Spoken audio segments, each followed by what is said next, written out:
We're speaking to Luuk Borg, the head of the Eureka Secretariat here at the Innovation Days in Lisbon.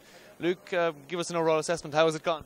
Very good, very good. You can see all the nice projects here. It's a showcase of what Eureka can do.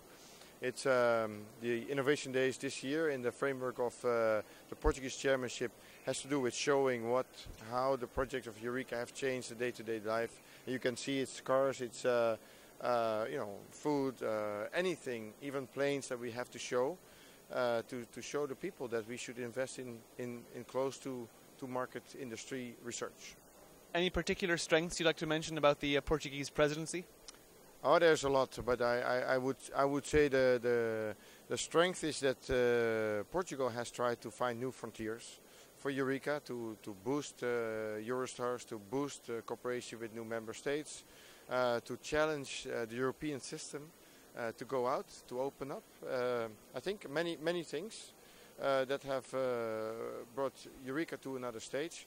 But of course I expect the German chairmanship next year to finish the points and to make sure that we are a stable instrument again for industry. And can you tell us a little more about the Eurostars initiative and how you hope the German presidency might push it forward? Yeah, this is a possibility and also a concern that it has to be done this year.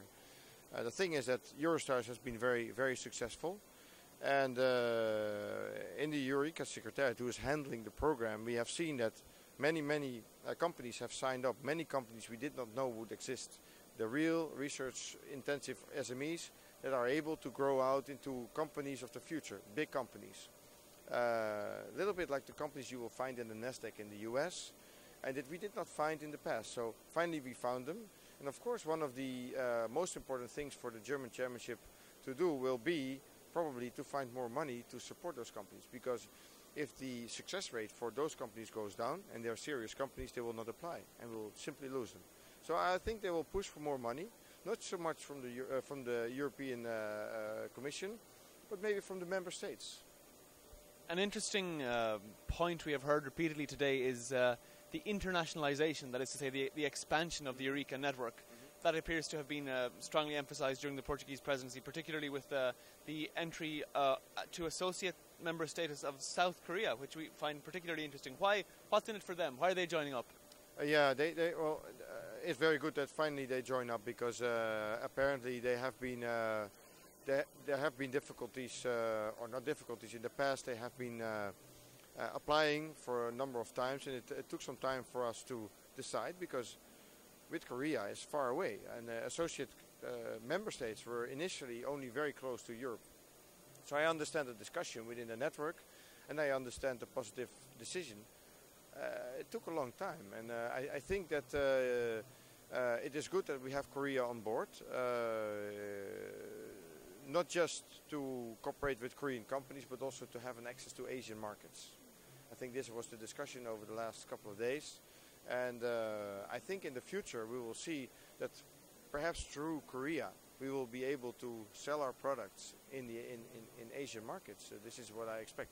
Mutual benefit, that's what it's supposed to bring.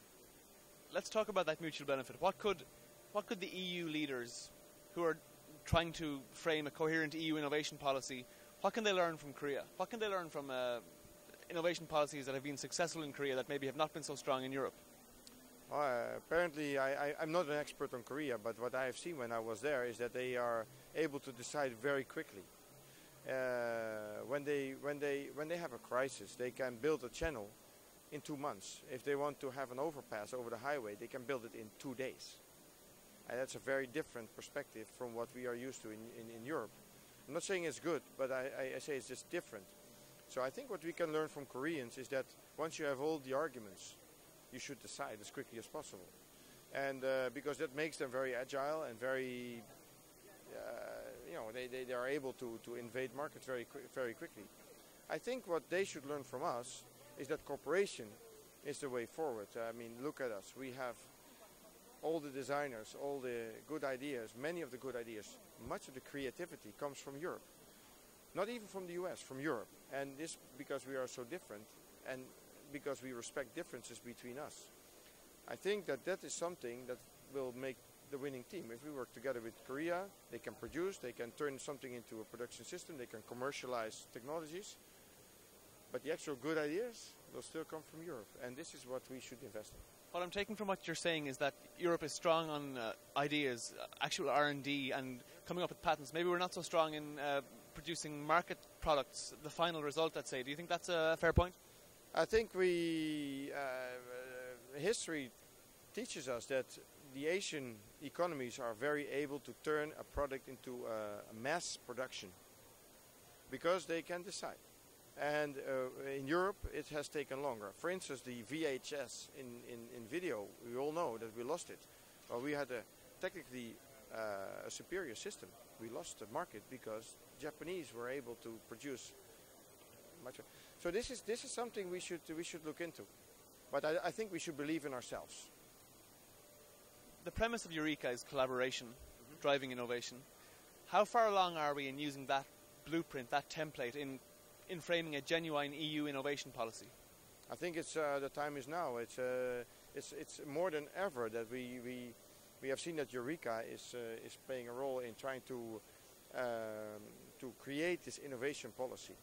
I think one of the remarks that was made by the Commission last week was that, and it was DG Enterprise, it was said during the ARIN conference, it's a regional innovation conference, which is close to industry.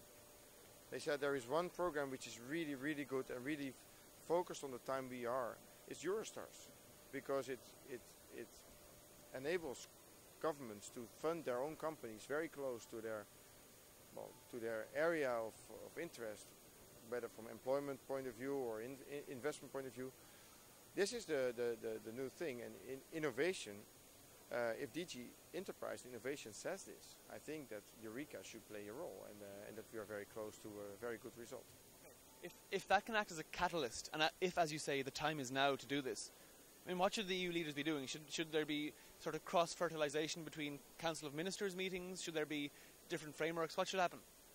That's also a difficult question, and maybe a little bit over my head. But what I would say is that exactly that. What Mr. Potocnik said today is that Eurostars-like schemes, Eureka-like schemes, seem to be at the right point in time now to be used. Because the time now is European integration is about acknowledging the strength of regions and nations. So Eureka is like that. We combine regional, national strengths with the cooperation of the European Commission. So this is where we are at the moment. We should invest in that. Another question. Many of the excellent projects we've seen here today have seem to bear in mind that the world is changing as regards thinking about greenness, greening the economy, sustainable innovation, that kind of thing. Is that very much part of the Eureka emphasis at the moment? Well, we are bottom up. So we are not making choices for entrepreneurs. If people think they can make money with a green car, like the buddy car you see over there, but there are many green projects around. I think that that's up to the consumer and up to the industry. We cannot make choices. Of course, we have enabling technologies that we need, and I think that the European Commission, for instance, is focusing on the big themes, and that's what they should do. But using it in the market is our business, and supporting industry to invade the market with new possibly green products is up to them. We are not going to make that choice. It's the market. Okay, well, if the market, as it appears to be the case, is pushing for bottom-up green tech, green innovation, greening the economy, then does that bode well for the incoming Swedish EU presidency to combine these aspects? Absolutely, absolutely. I think that would be help for us and help for the economy, because exactly again what also Mr. Potocnik today said is that when we consume, when we develop, we should think about the future, and this is about the future. So if we can help with our systems to green the economy and to make sustainable choices, I think that's what we should do. Luuk Borg, thank you very much. You're welcome.